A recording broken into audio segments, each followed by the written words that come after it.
Hello and welcome to this new episode dedicated to the history of France. Today, we will dive into the significant event of Charlemagne's coronation in the year 800 and the rise of the Carolingian Empire, a crucial turning point that shaped medieval Europe. In the year 800, a decisive moment occurs in European history, the coronation of Charlemagne.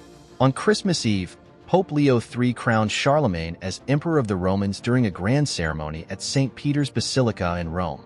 This coronation is much more than a symbolic act. It represents the fusion of spiritual and temporal power. By crowning Charlemagne, the Pope not only strengthens his own authority but also legitimizes the power of the King of the Franks, thus placing him within an imperial tradition that dates back to antiquity. This gesture creates a sacred link between the throne and the church, establishing a new balance of power that will mark Europe for centuries to come. Charlemagne, born in 742, is the son of Pepin the Short, the first Carolingian king. Under his reign, he manages to unify a large part of Western Europe, expanding his borders through brilliant military campaigns against the Saxons, the Lombards, and other tribes. Charlemagne does not merely impose his domination through force. He also adopts diplomatic strategies, marrying his daughters to foreign leaders to secure lasting alliances. His vision of a Christian and unified empire drives him to establish an effective administration, promoting the development of towns, trade, and security throughout his territory. The crowning of Charlemagne also marks the beginning of the Carolingian Empire, which represents a period of cultural and political renewal known as the Carolingian Renaissance. Charlemagne supports the arts and education, fostering the flourishing of monastic schools and the preservation of ancient manuscripts. He calls upon intellectuals like Alcuin of York to reform education and establish a standard writing system. This period also sees the creation of new literature, the expression of Christian culture, and the enrichment of the arts. Artistic innovations, such as Romanesque architecture, find their roots in this era, and Charlemagne's efforts pave the way for a more enlightened Europe.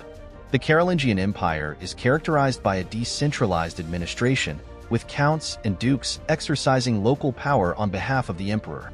Charlemagne also employs the system of missi dominici, agents sent into the provinces to ensure the enforcement of laws and the collection of taxes. These missi, who directly represent the authority of the emperor, play a crucial role in surveillance and maintaining order.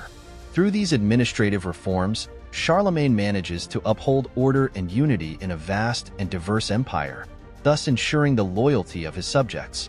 Despite Charlemagne's successes, his empire faces internal and external challenges. Upon his death in 814, he leaves a complex legacy to his successors. They struggle to maintain the unity of the empire in the face of invasions from Vikings, Saracens, and Magyars. Power struggles among the heirs, as well as rivalries among the nobility, gradually weakens central authority. This decline is exacerbated by dynastic disputes and local rebellions, leading to the fragmentation of the empire and tensions that will persist for centuries. Nevertheless, the coronation of Charlemagne and the creation of the Carolingian Empire lay the foundations of medieval Europe. His legacy endures in the European collective imagination, and his role as a protector of Christianity remains a significant historical reference. Charlemagne is often regarded as the father of Europe, as his reign opened the way for centuries of history in which the concepts of European identity and Christian unity would develop. His memory is celebrated in popular culture and through monuments, reinforcing his status as an emblematic figure in the history of France and Europe. Thank you for listening to this episode about the coronation of Charlemagne and the Carolingian Empire. If you wish to discover other key moments in the history of France, feel free to subscribe to our channel. See you soon.